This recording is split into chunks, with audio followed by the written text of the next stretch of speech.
I am Manoj Kumar Sahu, chemistry teacher from BNSDAB Public School, Giridih.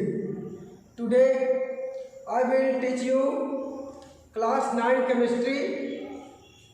In this part, we will discuss part 3 of structure of atom. तो आज हम लोग इस chapter में main दो बात को डील करेंगे, एक वैलेंस इलेक्ट्रॉन एंड वैलेंसी, दूसरा calculation of electron, proton and neutron. तो सबसे पहले हम लोग स्ट्रक्चर ऑफ एटम के बारे में जानना चाहते हैं। पिछले क्लास में पढ़े थे, तो यहाँ देखिए ये एटम है। एटम क्या है?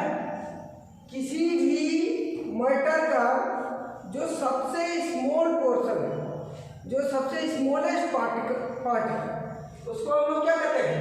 एटम। ठीक है, smallest and ultimate particle of matter क्या होता है? एटम होता है। स्ट्रक्चर ऑफ एटम को हिंदी में हम लोग क्या कहते हैं? इसका नाम है, एटम का मतलब हुआ परमाणु। क्या हुआ? परमाणु। और स्ट्रक्चर का मतलब संरचना। परमाणु संरचना, परमाणु की संरचना। आज का जो चैप्टर है वह है परमाणु की संरचना। तो इसमें सबसे पहले हम लोग एटम के बारे में जानेंगे, जिसको हम लोग परमाणु कहते हैं। परमाणु क्या होता है? किसी भी मैटर का मतलब पदार्थ। ठीक है, किसी भी पदार्थ का जो स्मॉलेस्ट है, स्मॉलेस्ट मतलब सबसे छोटा कण, सबसे छोटा। अब पार्टिकल का मतलब होता है कण। तो किसी भी पदार्थ का सबसे छोटा कण क्या कहलाता है? परमाणु कहलाता है। परमाणु किसी भी पदार्थ का सबसे छोटा कण है।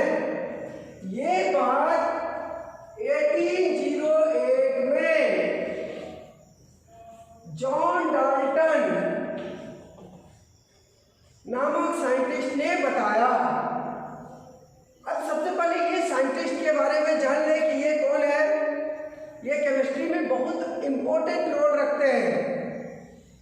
इनका जन्म पुअर वेबर्स फैमिली में हुआ 1766 में। 1766 में जॉन डाल्टन का जन्म हुआ पुअर वेबर्स फैमिली में, बुनकर फैमिली में। ठीक है, मतलब इनका जो जिंदगी बहुत मुश्किल से बीत रहा था। इन्होंने अपना कैरियर स्टार्ट किए टीचिंग से। At the age of 12, only 12 years old, जब ये सिर्फ 12 वर्ष के थे, तभी इन्होंने पढ़ाना स्टार्ट कर दिया। 7 साल के बाद, after 7 years, he became principle of that school. John Dalton जिस स्कूल में पढ़ाते थे, उसी स्कूल में टीचिंग करियर के 7 years लेटर में ही प्रिंसिपल बन गए। मतलब ये बहुत मेहनती स्टूडेंट थे।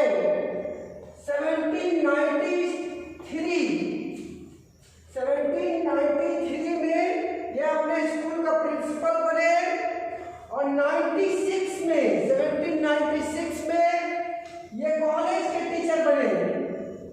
जॉन डाल्टन 1796 में कॉलेज का टीचर बने, जहां वो फिजिक्स, केमिस्ट्री, मैथ तीनों सब्जेक्ट पढ़ाते थे। और इनका ग्रांड सक्सेस जो है 1808 में हुआ, क्योंकि इस समय इन्होंने एटॉमिक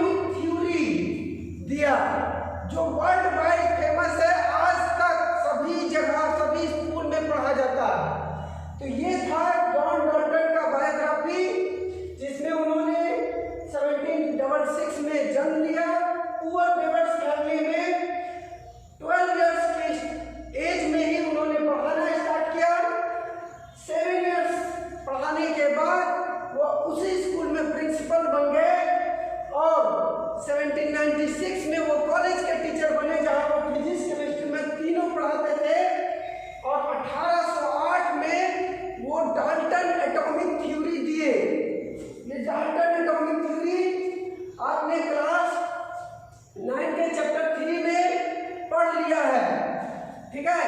और उसमें आपने क्या पढ़ा कि किसी भी मैटर का जो सबसे स्मॉलेस्ट पार्ट होता है, इंडिविजुअल पार्ट होता है, उसको क्या करते हैं?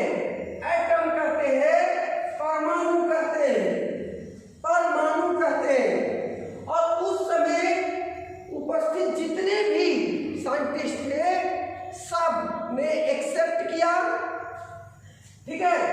लेकिन जब वक्त बीता, जब 19वीं सेंचुरी का एंड होने लगा, जब 20वीं सेंचुरी का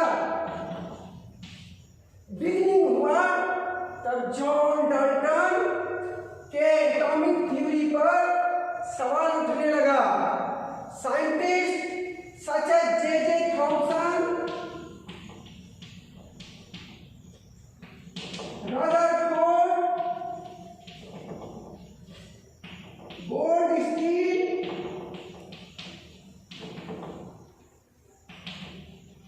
एंड मेनी मोर ने रिसर्च करके बताया कि परमाणु किसी भी पदार्थ का, किसी भी सब्सटेंस का सबसे छोटा पार्टिकल्स नहीं है। और ये लोग रिसर्च में बताए कि परमाणु के भी छोटे कण होते हैं, जिसको फंडामेंटल पार्टिकल ऑफ एटम कहा जाता है, particle of atom. John Dalton का जो ये पोस्टुलेट था, ये जो स्टेटमेंट था, उससे आगे बात हुआ कि परमाणु जो है, एटम जो है, उसके भी छोटे पार्टिकल्स होते हैं, जिसको फंडामेंटल पार्टिकल्स कहते हैं। फंडामेंटल पार्टिकल्स मतलब मौलिक कण। परमाणु के मौलिक कण। और इसी फंडामेंटल पार्टिकल को सब एटॉमिक पार्टिकल कहा जाता है, सब एटॉमिक पार्टिकल ऑफ मैटर कहा जाता है। बच्चा लोग याद रखिए, एटम अकॉर्डिंग टू डाल्टन 1808 में सबसे छोटा था, लेकिन जैसे वक्त बीता 1879 में यह क्लियर हो गया कि एटम सबसे छोटा पार्ट नहीं है, एटम से भी छोटा पार्ट है, जिसको परमाणु के मौलिक कण कहते हैं, फंडामेंटल पार्टिकल ऑफ एटम कहते हैं, सब atomic particle of atom matter कहते हैं, ठीक है। और ये जो सब एटॉमिक पार्टिकल्स है, ये तीन है, जिसका नाम है इलेक्ट्रॉन, प्रोटॉन और न्यूट्रॉन। इसे याद रखने के लिए पिछले वीडियो में मैंने बताया था कि एक सिंपल सा स्लोगन याद रखिए आप, इसका नाम है ईट पग नाच। रिमाइंड कर लिए हम लोग, ईट पग नाच। E for electron, P for proton, no for neutron, और टी से हुआ थॉमसन, और गो से हुआ गोल्डस्टीन, और चौ से हुआ चैडविक। तो आप लोग ये देखिए कि ये जो इलेक्ट्रॉन, प्रोटॉन, न्यूट्रॉन है, ये फंडामेंटल पार्टिकल्स है, सब एटॉमिक पार्टिकल्स है। और इस पार्टिकल्स जो इलेक्ट्रॉन है, इसका खोज थॉमसन ने कब किया? 1879 में किए। और इसके लिए एक एक्सपेरिमेंट मैंने बताया था पिछले दिन, क्या है बताओ तुम लोग, बताओ। Discharge tube experiment. क्या है? Discharge tube experiment. और उसमें कैथोड रेज का खोज किया गया। कौन सा रेज का? Cathode rays. और इसी कैथोड रेज जो बने होते हैं, वो किससे बने होते हैं? इलेक्ट्रॉन से इस तरह से ओरिजिन ऑफ इलेक्ट्रॉन हुआ। और जब कैथोड रेज का एक्सपेरिमेंट डिस्चार्ज एक्सपेरिमेंट में हुआ था, वहां पे कैथोड के जगह पर फेरेटाइट कैथोड ले लिए थे, तब वहां अपोजिट में कैथोड रेज का अपोजिट में एक रेज आ रहा था जो पॉजिटिव नेचर का था, और इसी पॉजिटिव नेचर को कैनाल रेज कहते हैं। क्या कहते हैं? Canal raise, anode rays. और वहीं पे डिस्कवरी हुआ किसका? प्रोटॉन का डिस्कवरी हुआ। किसका डिस्कवरी हुआ? प्रोटॉन का।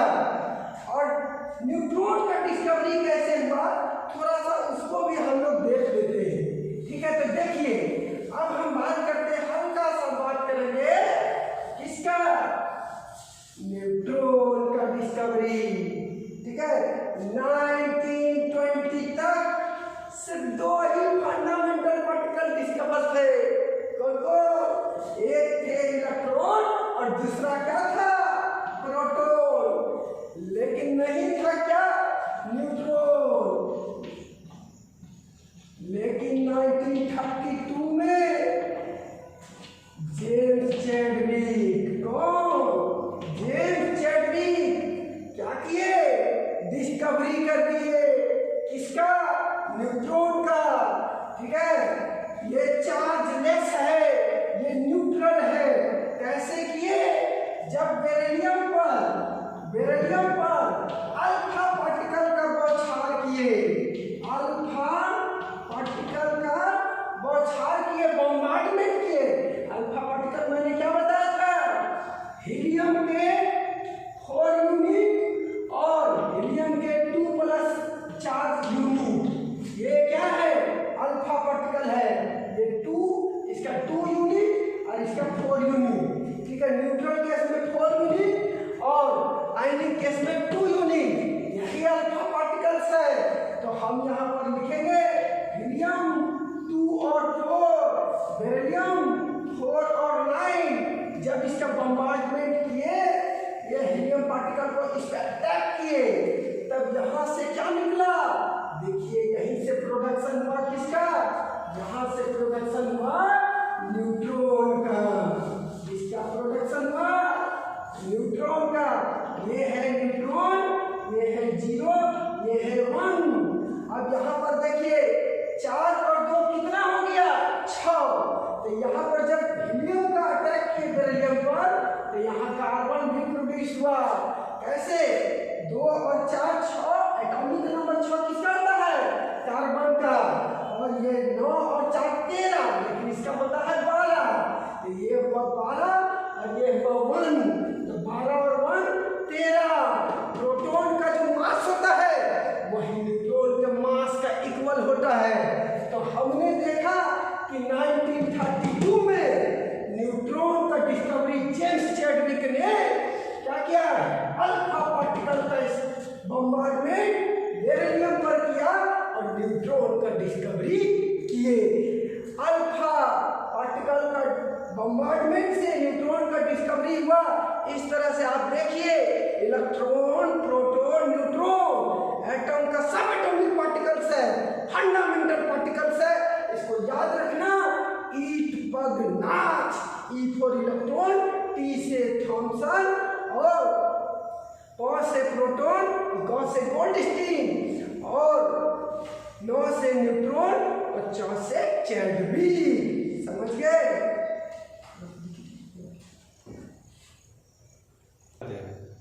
तो देखो क्या हुआ, परमाणु की संरचना में फंडामेंटल पार्टिकल कंप्लीट किए हम। कौन? Electron, proton, neutron. अब जनरल स्ट्रक्चर ऑफ एटम हम लोग को देखना चाहिए। तो जनरल स्ट्रक्चर ऑफ एटम पिछले क्लास में भी हो गया था। ठीक है, तो जनरल स्ट्रक्चर जो है वो किसने दिया? बोर्स नाम का साइंटिस्ट ने दिया। बोर्स मॉडल ऑफ एटम भी इसको कहते हैं। क्या कहते हैं? Bohr's model of atom.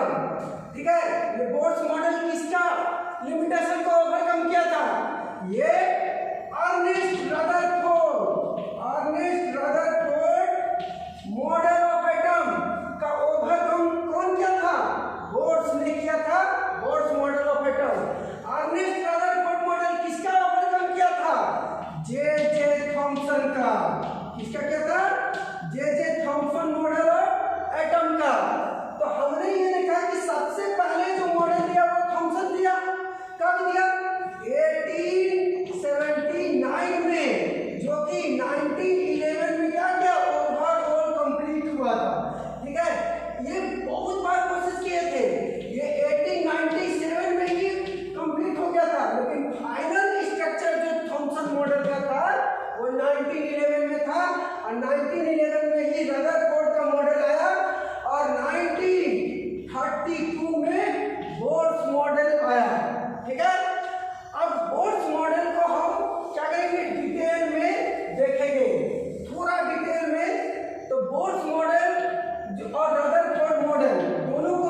Number 3 से नंबर 4 से क्लास 11 में जब जाओगे तो नंबर 5 से का भी जिक्र होगा, और जब तुम लोग एलिमेंट का डिस्कवरी करोगे तो नंबर 6 7 बनाना, खुद तरक्की करना।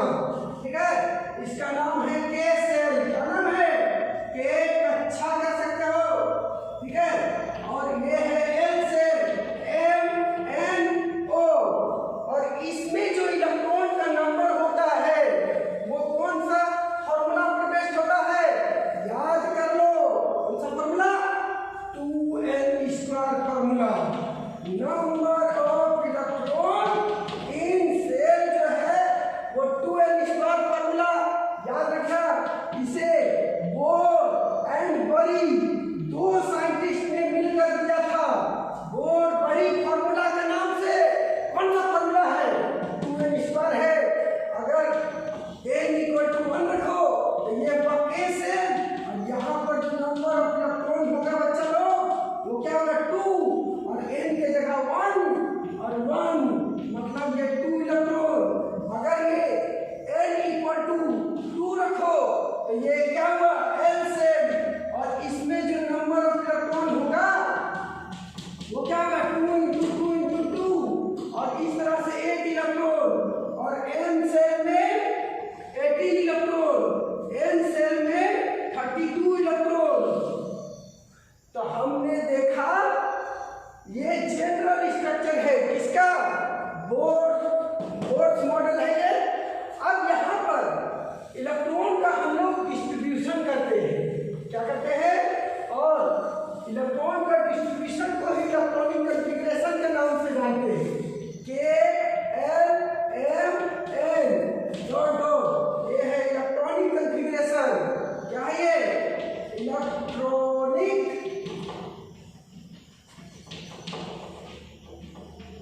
कॉन्फ़िगरेशन। क्या है ये? अब यहाँ पर हम तुमको क्या समझाना चाहते हैं? मेन जो है यहाँ मेन है वैलेंस सेल। क्या है? Valence shell and valency. अब ये देखिए वैलेंस सेल एंड वैलेंसी क्या है? वैलेंस सेल कहते हैं संयोजन कक्षा, संयोजन कक्षा, और वैलेंसी है संयोजकता, संयोजकता। ठीक है, और ये अगर वैलेंस इलेक्ट्रॉन होगा तो उसको हम लोग क्या कहेंगे? वैलेंस इलेक्ट्रॉन को संयोजन इलेक्ट्रॉन, याद रखिएगा, संयोजन इलेक्ट्रॉन। ये तीनों वर्ड को आप याद रखिए, वैलेंस इलेक्ट्रॉन, वैलेंस सेल और वैलेंसी। एक एक करके हम लोग क्या करेंगे? इसका डील करने वाले हैं।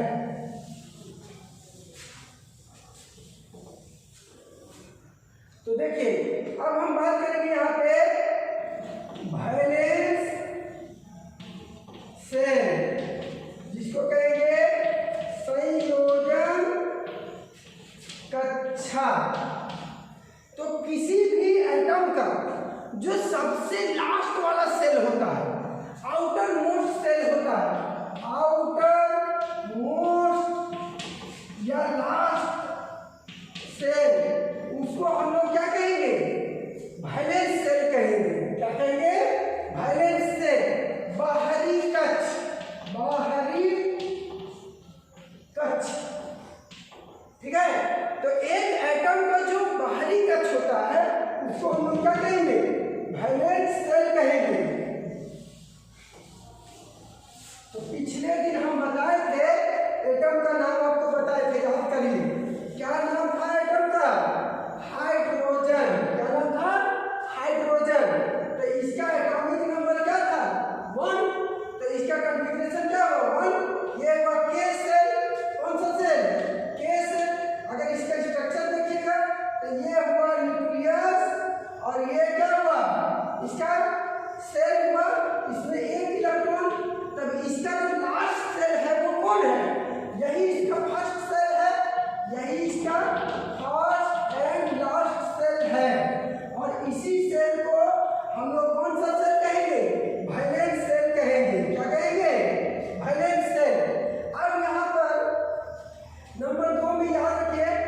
हीलियम, तो हीलियम का 2 एटॉमिक नंबर होता है, तो ये क्या हो जाएगा 2, ये भी के, तो यही इसका वैलेंस सेल है, यही इसका क्या है वैलेंस सेल। अब अगर मान लो इसका स्ट्रक्चर बनाना है तो ये क्या करेंगे, ये इस तरह से ऐसे, यहाँ पर 2 इलेक्ट्रॉन है, 1 इलेक्ट्रॉन यहाँ, 1 इलेक्ट्रॉन यहाँ, तो वैलेंस सेल का ये स्ट्रक्चर है। और ये वैलेंस सेल में कितना इलेक्ट्रॉन है 2 इलेक्ट्रॉन है।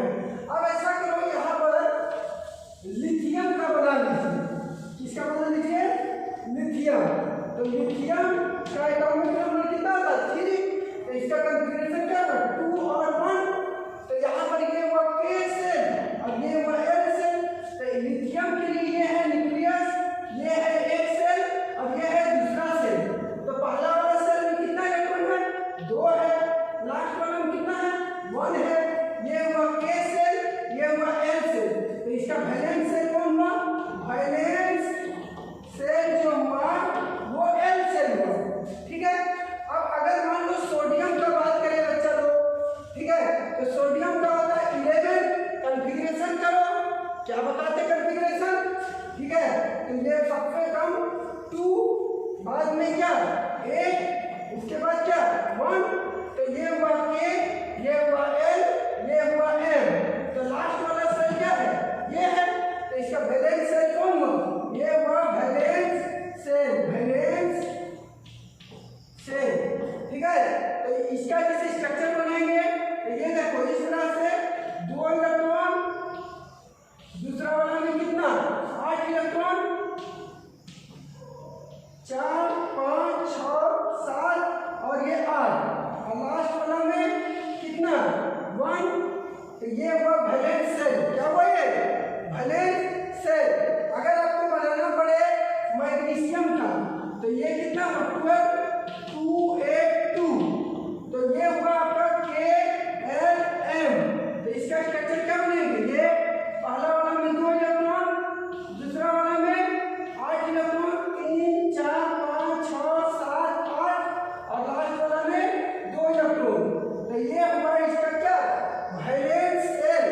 लास्ट वाला सेल को हम लोग कौन सा सेल कहेंगे valence shell, outermost shell valence shell, किसी भी एटम का लास्ट वाला shell valence cell.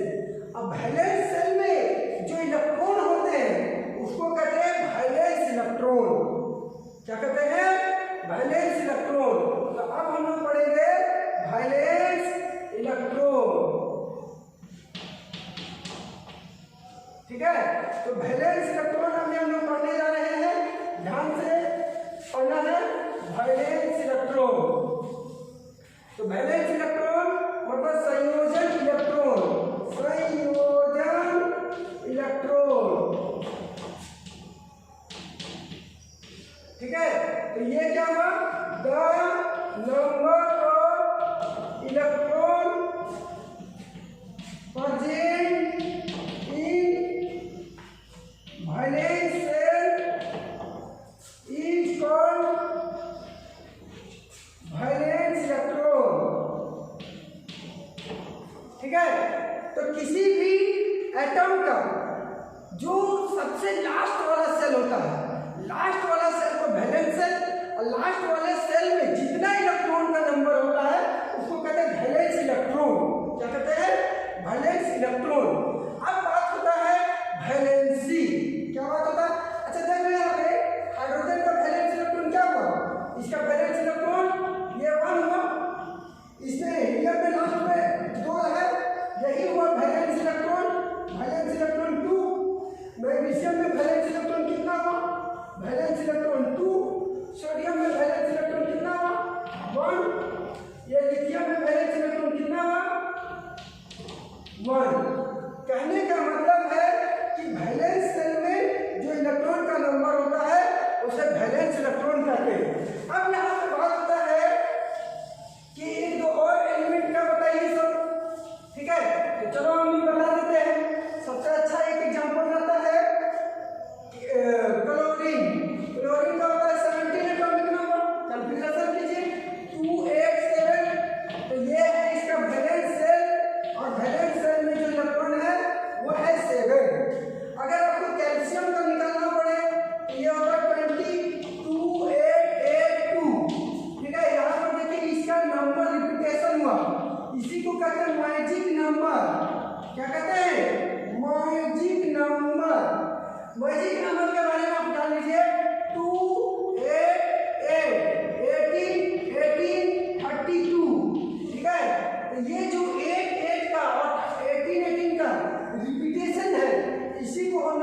The combining capacity of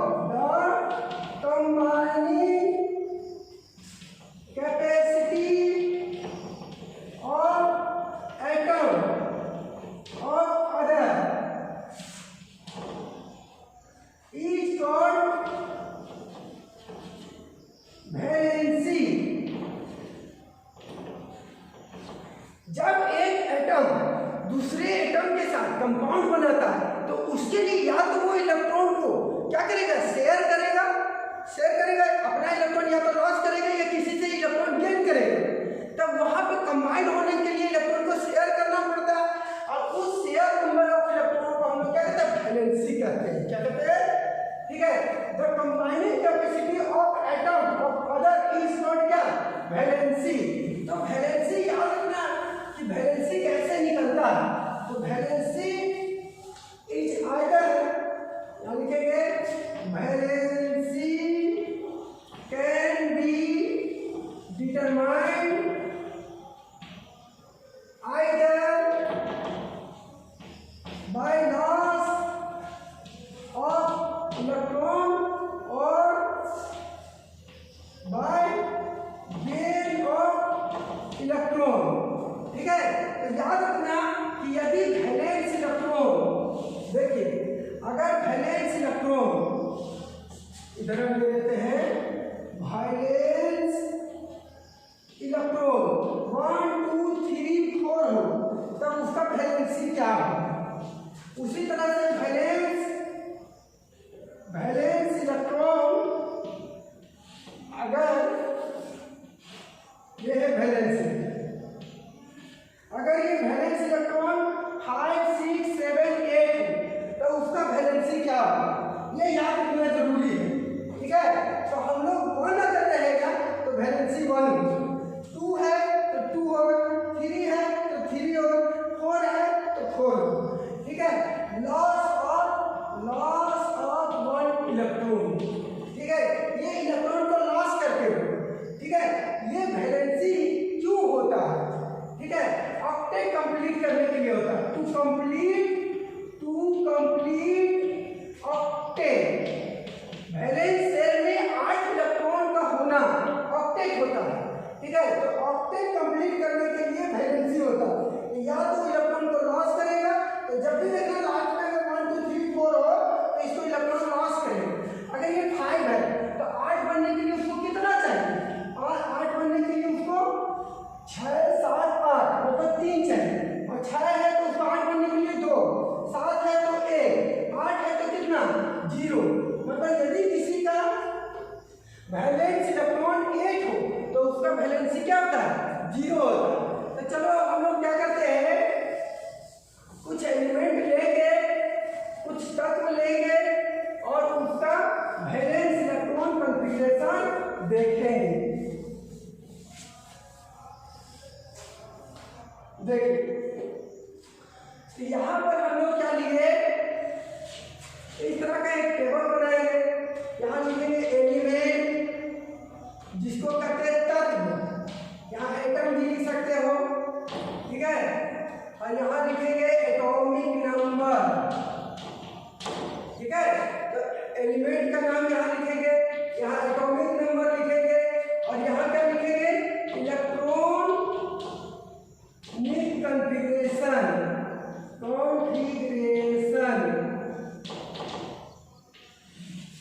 और यहां लिखेंगे वैलेंस इलेक्ट्रॉन,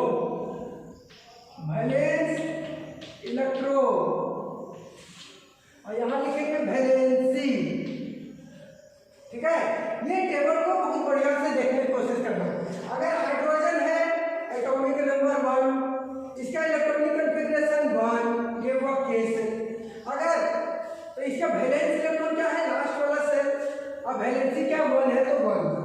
अगर यहाँ पे हीलियम है तो हीलियम का एटॉमिक नंबर 2, तो ये क्या होगा, यहाँ पर 2 लिखेंगे, और ये ही लास्ट सेल है, ये हुआ वैलेंस इलेक्ट्रॉन। और इसका वैलेंसी क्या, हीलियम जो है इसका सेल कंप्लीट होता है, हीलियम का एक ही सेल होता है, तो इसका कंप्लीट सेल है, पहला वाला सेल क्या है, कंप्लीट होता है, ये सेल कंप्लीट 2 ही इलेक्ट्रॉन ले सकता है पहला में। तो इसका जब इलेक्ट्रॉन कंप्लीट है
तो इसका 8 तो कंप्लीट है, तो इसका वैलेंसी कितना होगा 0।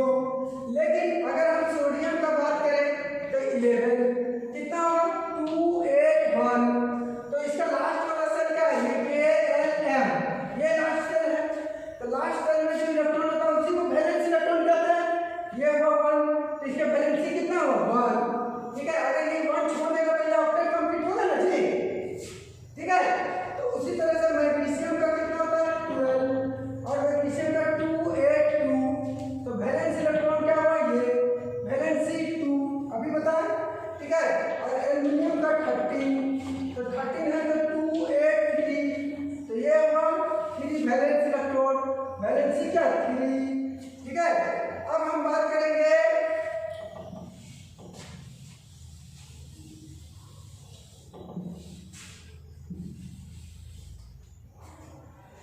यहाँ पे बात करेंगे सिलिकॉन। सिलिकॉन का 14 2 8 4, तो वैलेंस इलेक्ट्रॉन 4, वैलेंसी क्या हुआ या तो ये +4 होगा या तो -4 होगा। ठीक है, तो अब इसी तरह से फास्फोरस का कितना होगा 15, तो ये क्या होगा 2 8 5, 2 8 10 5 15, तो ये हुआ वैलेंस इलेक्ट्रॉन 5। तो ये 5 को 8 बनाने के लिए क्या करेगा 3 इलेक्ट्रॉन गेन करेगा, तो वैलेंसी इसका कितना हुआ 3। इसी तरह से सल्फर का 16 2 8 6, तो ये हुआ 6 और ये हुआ 2, क्योंकि 6 को 2 इलेक्ट्रॉन चाहिए तब 8 होगा। उसी तरह से क्लोरीन का हुआ कितना 17 2 8 7, तो वैलेंस इलेक्ट्रॉन 7 और ये 7 को 8 बनने के लिए कितना चाहिए 1। अब हम बात करेंगे आर्गन। ठीक है, तो आर्गन का 18 2 8 8, तो यहाँ देखो ये 8 है तो ये वो 8 कंप्लीट है, तो ये क्या होगा 8 को 0 इलेक्ट्रॉन चाहिए। तो इस तरह से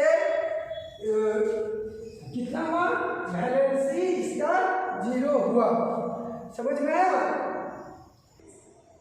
तो अभी तक हम लोग क्या किए वैलेंस इलेक्ट्रॉन और वैलेंसी दोनों का कंसेप्ट को समझ लिए। ठीक है, लेकिन यहाँ हम लोग देखे कि वैलेंसी कैसे निकलता है, आइदर ये लॉस ऑफ इलेक्ट्रॉन और गेन ऑफ इलेक्ट्रॉन है कि नहीं। तो इलेक्ट्रॉन को लॉस करके निकलता है या तो गेन करके।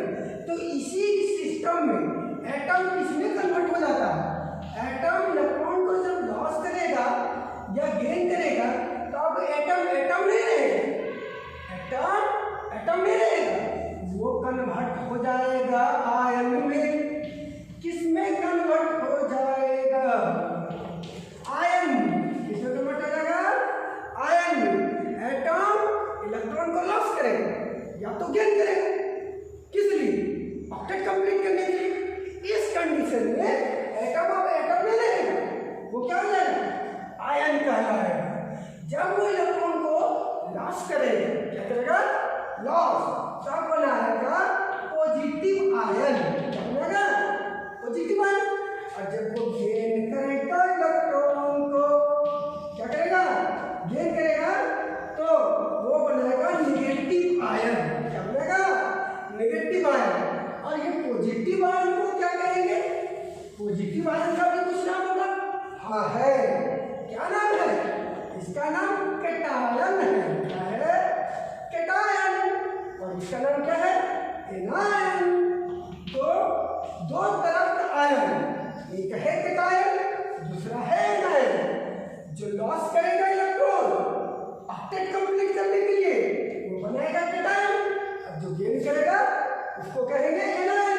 इसको हिंदी में जान लेते हैं क्या कहेंगे, इसको हिंदी में कहेंगे धनायन, क्या कहेंगे धनायन। और इसको कहेंगे ऋणायन, क्या कहेंगे ऋणायन। दो तरह का आयन है, एक है कैटायन दूसरा एनायन। तो देखो चलो अब हम यहाँ जब बात करेंगे सोडियम का, तो सोडियम का क्या होता है 11, ये वो 2 8 A, कितना हुआ 2 8 A, तो ये हुआ KLM। तो इसका वैलेंस सेल क्या है, वैलेंस सेल ये M है और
यहाँ देखिए तो इसका सेल 3 और इसका सेल 2 तो ये क्या हुआ, छोटा हो गया।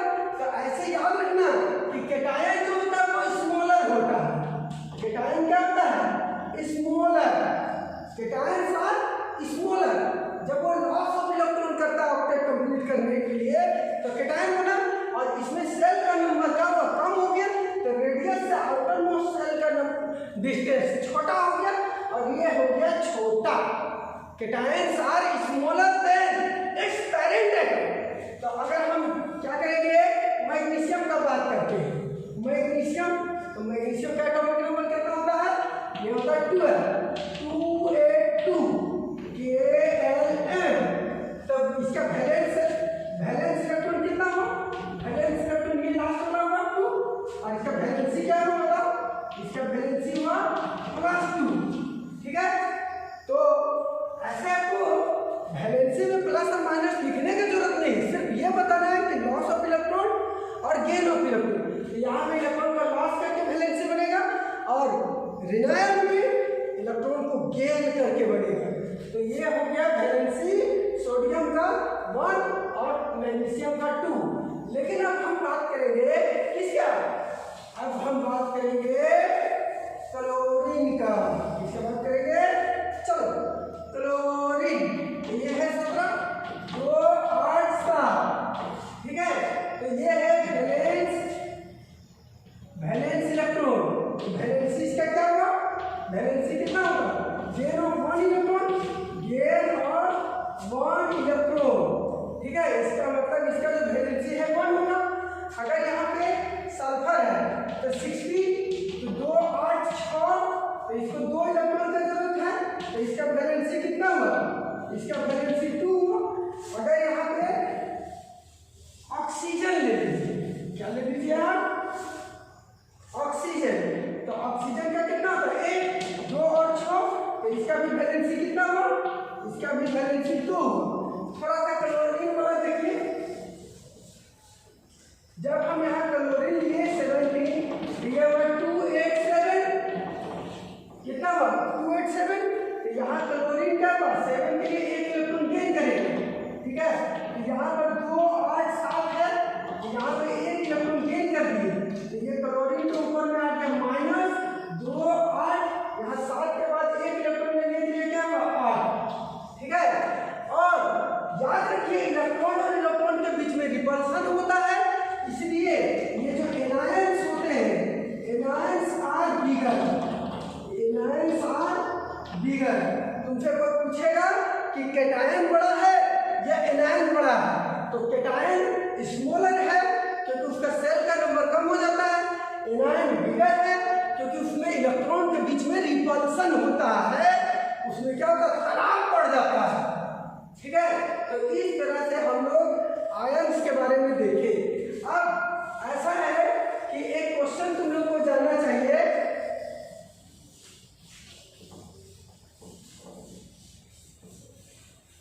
एक क्वेश्चन है, if fluorine gain 1 electron, then what is its valence electron. तो ऐसा क्वेश्चन भी आ सकता है। तो फ्लोरीन का एटॉमिक नंबर 9 है, ठीक है, और इसमें 1 इलेक्ट्रॉन दे दिए, अब बताओ कि ये क्या बनेगा। तो फ्लोरीन का क्या होता है 2 8 2 और 7 होगा। ठीक है, तो फ्लोरीन 9 मींस 2 और 7 गेन किया 1 इलेक्ट्रॉन, तो ये फ्लोरीन क्या हुआ, तो गेन करेगा तो नेगेटिव साइन, और ये क्या हो जाएगा 2, यहाँ 7 की जगह 1 लिख दिए तो ये हुआ 8। तो इसका वैलेंस इलेक्ट्रॉन क्या हुआ, वैलेंस इलेक्ट्रॉन 8 हुआ। क्या हुआ 8। इसी तरह से एक क्वेश्चन आएगा कि इफ सोडियम लॉस से 1 electron then what is its valence electron. तो सोडियम का बात करेंगे हम यहाँ पे, सोडियम Na11 लॉस किया 1 इलेक्ट्रॉन, तो यहाँ पर Na